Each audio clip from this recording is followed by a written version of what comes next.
Hello बच्चों, चलिए प्रश्न को पढ़ते हैं और समझते हैं। सिद्ध कीजिए कि 13p5 13p3 से विभाजित है। हमें इस कथन को सिद्ध करना है। 13p5 13p3 से विभाजित है। प्रश्न को हल करने से पहले प्रश्न के लिए हम मुख्य अवधारणा देख लेते हैं, जिसकी सहायता से हम इस प्रश्न को हल करेंगे। तो प्रश्न की अवधारणा मुख्य अवधारणा में एनपीआर को समझेंगे हम। मुख्य अवधारणा मुख्य अवधारणा में हम जो सूत्र लिखेंगे उसे देखिए आप। यह सूत्र है एन पी आर। इसका अर्थ होता है एन वस्तुओं में से आर वस्तुओं को लेकर बनने वाले क्रमचयों की संख्या।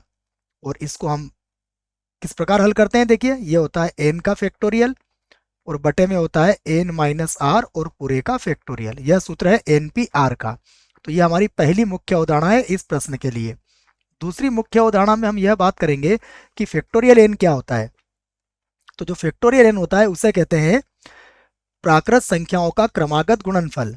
और यदि एन फैक्टोरियल है तो इसे कहेंगे प्राकृत संख्याओं का या एन प्राकृत संख्याओं का क्रमागत गुणनफल। अर्थात हम इसे ऐसा लिख सकते हैं एन, फिर एन माइनस एक हो जाएगा, फिर एन माइनस दो, और इसी प्रकार ये गुणा होता चला जाएगा और ये गुणा होकर 3 गुणा 2 और गुणा 1 तक चला जाएगा। और इसी से हम एक बात और समझ सकते हैं। देखो यहां से आप एक बात और समझिए कि यदि हमें एन का फैक्टोरियल दिया हुआ है तो हम इसे लिख सकते हैं एन और एन माइनस एक का फैक्टोरियल। और इसे हम इस प्रकार भी लिख सकते हैं, देखिए एन एन माइनस वन, और यहां पर फिर हम लिख देंगे एन माइनस दो का फैक्टोरियल। तो यह इस प्रकार भी लिखा जा सकता है। अब देखिए प्रश्न को हल करते हैं। प्रश्न को हल करने से पहले अगर आपको विभाजित के बारे में पता है तो मैं वह भी आपको बता देता हूँ। देखो विभाजित का मतलब क्या होता है, हम इसको भी यहाँ समझ लेते हैं। देखो हम यह कहेंगे कि यदि यदि ए बी से विभाजित है विभाजित है तब क्या होगा। देखिए यदि ए जो है वह बी से विभाजित है तब तब हम इस बात को कहेंगे कि तब ए बटा बी जो होगा वह क्या होगा, सदैव पूर्णांक होगा। यदि a बटा बी का मान हमें पूर्णांकों में मिलता है तब हम कहते हैं कि a जो है वह b से विभाजित है। तो इसी बात को हम आधार बना के इस प्रश्न को हल करेंगे। प्रश्न में सबसे पहले हम क्या ज्ञात करेंगे, सबसे पहले हम 13p5 का मान ज्ञात करेंगे। तो देखो इसको ज्ञात करते हैं। यहाँ पर हम ज्ञात करेंगे 13p5। देखो लिख देता हूं मैं 13p5, और इसका मान क्या होगा, देखो इसे कहेंगे हम 13 का फैक्टोरियल और बटे में आ जाएगा 13 माइनस का 5 और इस पूरे का फैक्टोरियल। अब देखिए आगे हल करते हैं इसको। तो ये होगा 13 का फैक्टोरियल और बटा 13 में से 5 जाएंगे तो कितना बचेगा, ये होगा 8 का फैक्टोरियल। तो इसको बना लेते हैं हम समीकरण 1। उसके बाद देखिए अब हम ज्ञात करेंगे 13p3। तो इसको भी ज्ञात कर लेते हैं। देखो 13p3, और जब इसको हल करेंगे तो इसका आएगा 13 का फैक्टोरियल, सूत्र लगा रहे हैं हम, और ये होगा 13 माइनस 3 और इस पूरे का हो जाएगा फैक्टोरियल। यह सूत्र हमने मुख्य अवधारणा में पहले ही लिख लिया है।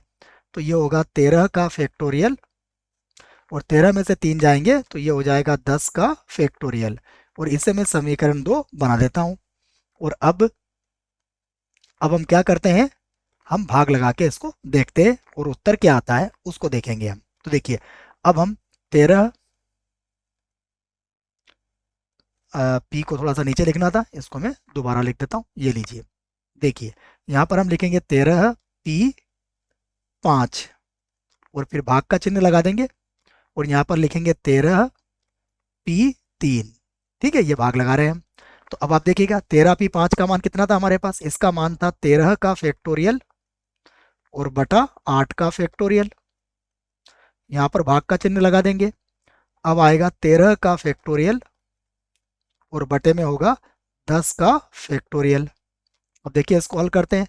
तो ये होगा 13 का फैक्टोरियल बटा 8 का फैक्टोरियल, और यहाँ पर गुणा करेंगे तो यहाँ पर आएगा 10 का फैक्टोरियल और बटे में कितना आ जाएगा, बटे में होगा 13 का फैक्टोरियल। तो देखो स्पष्ट रूप से आप देख सकते हो कि 13 के फैक्टोरियल से 13 का फैक्टोरियल तो कट जाएगा। और अब जो ये 10 है, देखो हम इसको क्या लिखेंगे, 10 के फैक्टोरियल को, इसको भी मैं समझा देता हूँ। देखिए 10 का जो फैक्टोरियल होगा, अगर आप यहाँ से 10 को बाहर लेते हैं तो 9 बचेगा, और यदि 9 को बाहर लेंगे तो यहाँ पर बच जाएगा 8 का फैक्टोरियल। यही बात हम यहाँ पर लिखेंगे। देखिए इस बात को लिख लेते हैं हम। तो अब होगा हमारे पास बराबर, देखिए 10 का जो फैक्टोरियल था उसको क्या लिखा मैंने, उसको लिखा मैंने 10 गुणा 9, और गुणा करके लिख दिया 8 का फैक्टोरियल या फैक्टोरियल 8, बटे में कितना है मेरे पास, यहाँ पे फैक्टोरियल 8 है। अब यहाँ पर फिर से मैं वही बात कहूँगा कि फैक्टोरियल 8 से फैक्टोरियल 8 तो कट जाएगा। अब 10 का 9 से आप गुणा कर लीजिए, तो 10 का 9 से गुणा करेंगे तो कितना आएगा, ये आ जाएगा हमारा 90। और 90 क्या है, 90 क्या है, एक पूर्णांक है। 90 जो है वो क्या है, एक पूर्णांक है। और जैसा मैंने आपको मुख्य उदाहरण में समझाया था कि यदि पूर्णांक प्राप्त होगा तो यह विभाजित होगा, तो यहाँ पर हम कह सकते हैं अतः, इस बात को हम लिख भी लेते हैं, अतः 13p5 13p3 से विभाजित है, विभाजित है। और हमें यही सिद्ध करना था, तो हम कह सकते हैं कि हमने कथन को सिद्ध कर लिया है। आशा करता हूं आपको इस प्रश्न का उत्तर समझ में आया होगा। धन्यवाद।